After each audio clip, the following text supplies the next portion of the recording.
Hello, I'm Joanne McAndrews. It's May 10th, 2012, and this is on the Hustings with NAWAPA 21. In the beginning of April, LaRouche PAC released the NAWAPA 21 special report as a PDF, and a few weeks later, a 10,000-copy print run was completed and rapidly distributed to LaRouche PAC locals across the country and immediately put to use to move the minds of the population. On April 23rd, LaRouche PAC initiated a nationwide mobilization to win support for an emergency resolution calling for, first, the re-implementation of Franklin Roosevelt's Glass-Steagall Act of 1933, and second, the restoration of the U.S. system of public credit by means of the reconstruction and requisite methods of funding for NAWAPA 21. Already, this resolution has been introduced into well over 100 county commissions and city councils across the country, and it has been distributed to hundreds of industry leaders, union officials, city councilors, mayors, and state legislators. Within weeks of the launch of NAWAPA 21, much has been done to shake up many regions of the nation and get the population thinking with a serious future orientation.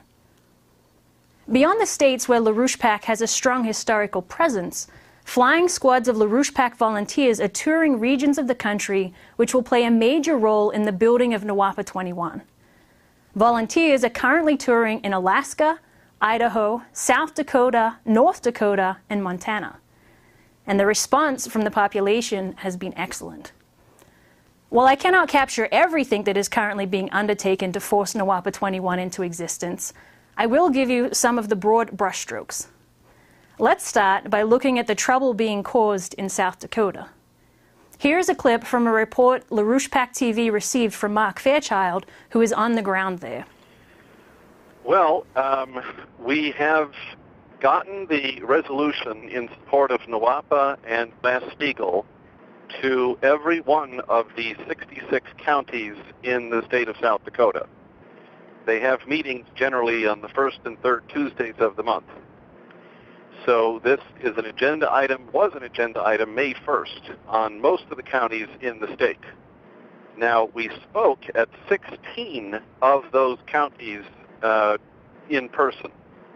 We had many of our friends, maybe a dozen or so of our friends helping out with this. So 3 full-time organizers and 12 supporters. And in one case, one of our friends actually drove 500 miles to speak at 3 county boards himself on the morning of Tuesday. And another fellow drove 200 miles to do 2 counties. Of course, the distances are enormous here in South Dakota. But out of that, we got 1 county that passed it, as is unanimous. That's Roberts County up in the northeast corner of South Dakota.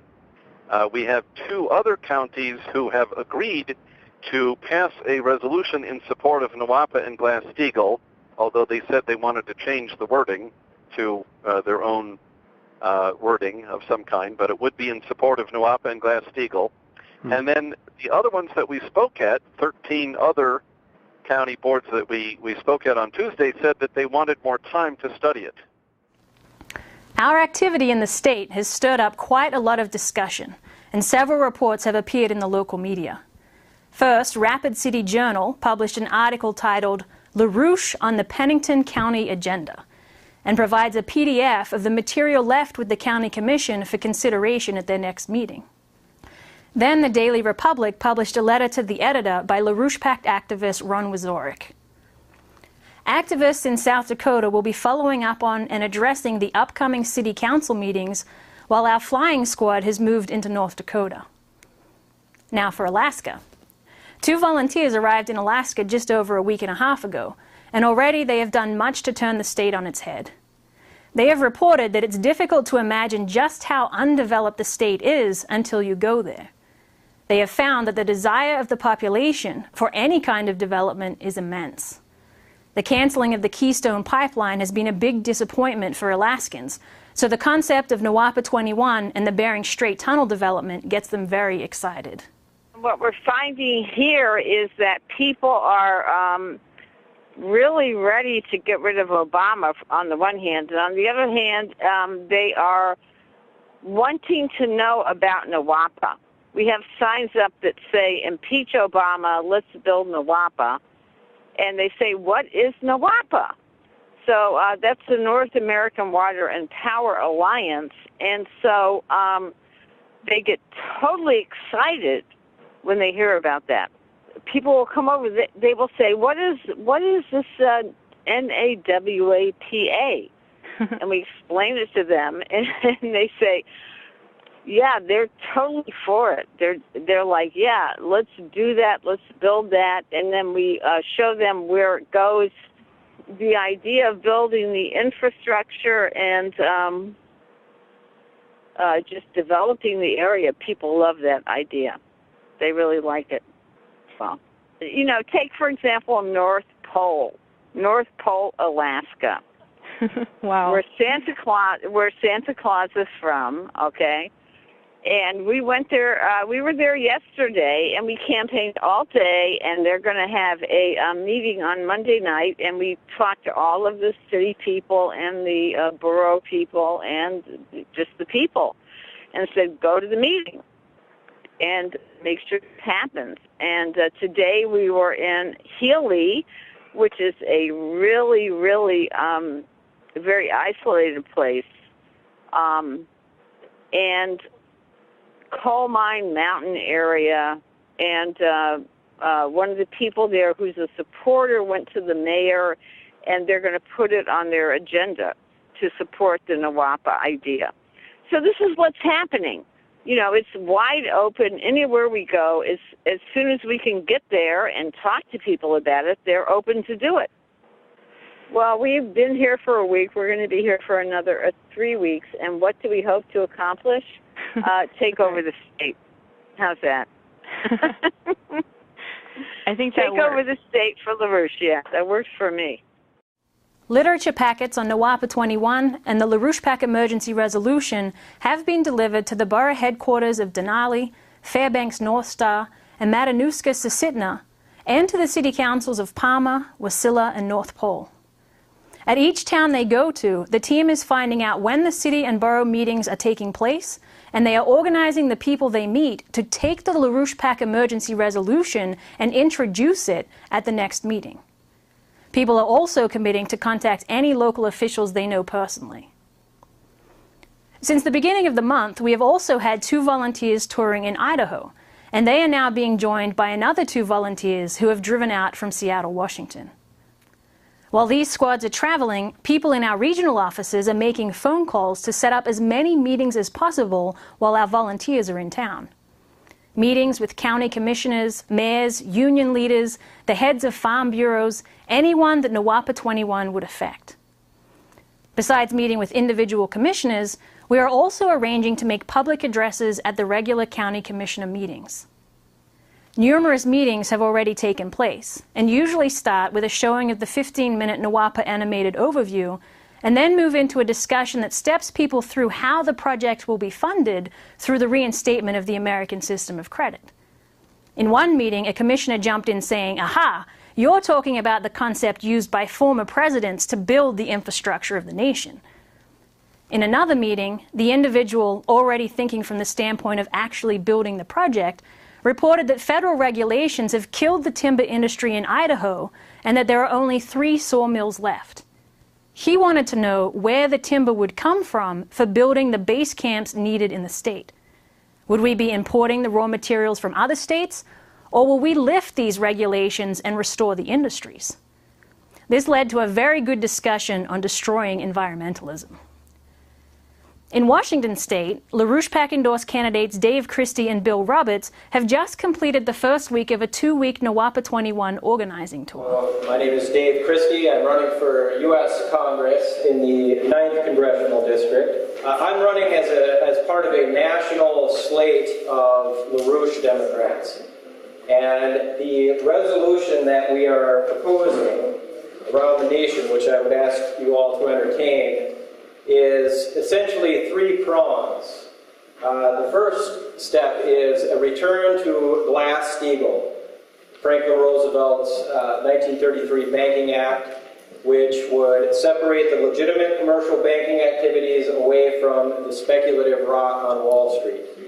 And what it would fundamentally do is take away the power of an increasingly more powerful international banking cartel, which has moved in to buy up frankly, both sides of the aisle, unfortunately. The Democratic Party of Roosevelt is being sold down the river, and we see, of course, what the 8 years of fascism under Bush and Cheney, what unfortunately has continued under Obama. So Glass-Steagall takes away the power of this international banking cartel, which then the second step of the resolution is a return to national banking, to get away from this Federal Reserve system and go back to Hamilton's design for national banking, where we as a nation are in sovereign control of how we actually develop the real economy. And then the third part of the resolution is a program called NAWAPA, the North American Water and Power Alliance. And I have material on it so people can get a better look at it, but essentially this was a project that we almost built under John F. Kennedy. And it brings a lot of the freshwater runoff up in Alaska and the Yukon, which melts off the glaciers and dumps into the oceans and never really enters the biosphere in any meaningful way. And we can divert that water and bring it down to the southwest states, where it can be used to double agricultural output. Just wanted to invite you all to a town hall meeting that we're having this Saturday at the Rainier Community Center, 2 o'clock to 5 o'clock. It'll be largely on the NAWAPA program, including discussions that Bill Roberts will be giving a presentation, as well as myself. And then Hal Cooper, who is a local, he's done projects internationally, including on the Bering Straits Tunnel between Russia and the United States, which is actively on the table right now. As well as Thomas Fuller, who is he's going to be talking about development projects in Africa. One of the most notable fruits of their labor is that the International Union of Operating Engineers, Local 302, a union covering the entire state of Alaska, as well as the northwest portion of Washington state, became the first labor union to endorse LaRouche PAC's emergency resolution. This local is perhaps the most fitting union to be the first, given that when the shovels hit the ground in Alaska for NAWAPA, it will be their shovels. After a week of meetings in Washington state, Bill and Dave are now en route to Detroit, Michigan, where volunteers there, such as Emma Reuter, have been calling through the unions and heavy machinery operators, setting up meetings in advance of their arrival. We've been calling a lot of the heavy machinery operators, unions throughout all of the Midwest region here, and there's varying responses, but I think one of the most compelling is the fact that you present something to these people who actually have an identity in the productive process, and here in particular you have a very real connection to actually participating in a national mobilization like this was the arsenal of democracy. And so when you confront these guys with something as huge as NAWAPA, you can literally, I've said this before, you can literally hear over the phone their eyelids just wide open, because you're talking about a project which is the biggest thing we've ever even conceived of. And people in the unions, they're being employed, I don't even know how little, but they're spending their time organizing for Obama's infrastructure bill, and they know it's the biggest piece of crap ever, which was actually admitted by one of these guys that I spoke to over the phone. And you present something like NAWAPA, you say, 4 million plus jobs, mobilize the productive and the scientific layers throughout the entirety of the United States, and jobs that will last for 25 to 30 years. You then begin to tap into, again, this core within people that they actually, their life is actually worth something, and they can actually contribute something to the future. There has been and is a lot more activity going on across the country.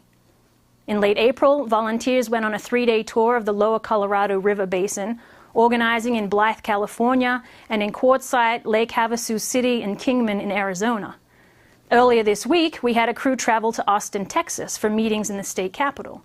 They met with various legislative aides and chiefs of staff and presented them with the NAWAPA 21 project. And in Washington, D.C., LaRouche PAC volunteers have had a regular presence, meeting with staffers on Capitol Hill and attending the various water and infrastructure conferences taking place in the city. Besides Local 302 of the International Union of Operating Engineers, the LaRouche PAC emergency resolution was passed in full by Roberts County, South Dakota, and has also been passed by Morgan Township in Pennsylvania. Coming up this Saturday, LaRouche PAC endorsed candidates Bill Roberts and Dave Christie will be holding a town hall event in Detroit, Michigan, and in Boston, Massachusetts, candidate Rachel Brown will be holding a NAWAPA 21 seminar. Now, compare this mobilization to the insanity coming from the White House and the thermonuclear confrontation that is being deliberately built up between NATO and Russia over missile defense. And ask yourself, which future would you prefer? To keep this mobilization going, we need your financial backing. If you have not made a contribution to LaRouche PAC, or if you have not yet completed the $5,000 maximum contribution, please call 1-800-929-7566 and give us the backing we need to save the nation. If you would like to join our organizers on the street, if you can host one of our flying squads at your house, or if you would like to get a LaRouche PAC chapter started in your hometown, please call 1-800-929-7566. That's all for today's show. There will be many more reports to come.